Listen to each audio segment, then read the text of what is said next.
महाभारत काल की कई पौराणिक कथाएं बहुत ही प्रचलित हैं। इनसे हमें महाभारत के बारे में काफ़ी कुछ जानने को मिलता है। धार्मिक ग्रंथ महाभारत के अनुसार उस समय कई श्राप दिए गए थे।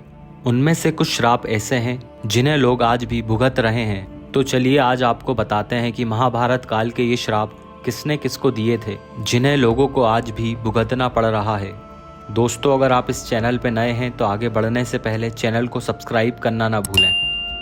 युधिष्ठिर ने दिया नारी जाति को श्राप। महाभारत काल के दौरान कर्ण की मृत्यु के बाद युधिष्ठिर को पता चला कि कर्ण उनका भाई था, जिसके बाद पांडवों को बहुत दुख हुआ और उन्होंने कर्ण का अंतिम संस्कार किया। तभी युधिष्ठिर ने नारी जाति को श्राप दिया था कि कोई भी नारी किसी बात या रहस्य को गोपनीय नहीं रख पाएगी। यह श्राप अभी भी स्त्रियां भुगत रही हैं।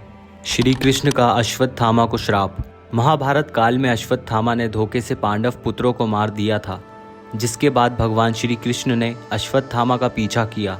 वह महर्षि देवव्यास के आश्रम जा पहुँचे। वहाँ पर अश्वत्थामा और कुंती पुत्र अर्जुन ने ब्रह्मास्त्र छोड़े। महर्षि वेदव्यास ने दोनों ब्रह्मास्त्र को रोक लिया और वापस लेने को कहा, जिसके बाद अर्जुन ने ब्रह्मास्त्र वापस लिया, जबकि अश्वत्थामा ने ब्रह्मास्त्र अभिमन्यु की पत्नी की ओर कर दिया।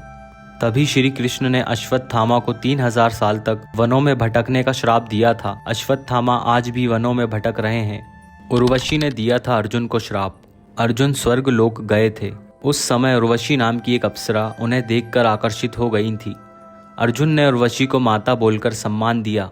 उर्वशी ने अर्जुन को 1 वर्ष तक नपुंसकता का श्राप दिया। यह श्राप इनके वनवास के दौरान वरदान साबित हुआ था। श्रृंगी ऋषि ने दिया था परीक्षित को श्राप। अभिमन्यु के बेटे परीक्षित वन में शिकार के लिए गए थे। तभी उन्हें शामिक ऋषि दिखाई दिए।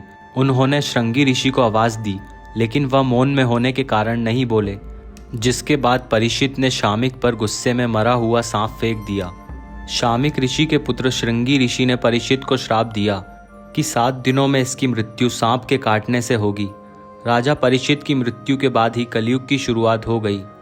राजा परीक्षित के रहते कलयुग इतना हावी नहीं होता, लेकिन उसकी मृत्यु के बाद कलयुग का असर होने लगा। मांडवीय ऋषि ने दिया था यमराज को श्राप। एक बार राजा ने किसी गलती से किसी और की सजा के लिए मांडवीय ऋषि को सूली पर चढ़ा दिया था, जिसके बाद मांडवीय ऋषि के लंबे समय तक सूली पर लटकने के बाद भी प्राण नहीं गए। बाद में उन्हें राजा ने सूली से उतार दिया। मांडवीय ऋषि यमराज के पास गए और पूछा कि मुझे ये किस बात की सजा मिली। तब यमराज ने बताया कि उन्होंने 12 वर्ष की आयु में कीड़े की पूंछ में सीख चुभाई थी। मांडवीय ऋषि ने कहा कि इतनी छोटी उम्र में किसी को सही गलत की पहचान नहीं होती है। ऐसे में उन्होंने यमराज को शूद्र योनि में दासी के पुत्र के रूप में जन्म लेने का श्राप दिया था। यमराज ने विदुर के रूप में जन्म लिया था। मुझे उम्मीद है आप सभी को ये कथा पसंद आई होगी। अगर आपको वीडियो अच्छी लगी तो वीडियो को लाइक करना और नीचे दिए गए कमेंट बॉक्स में जय श्री राम लिखना ना भूलें। दोस्तों, अगर आप अनसुनी दिलचस्प पौराणिक कथा प्रेमी हैं तो चैनल को सब्सक्राइब करना ना भूलें।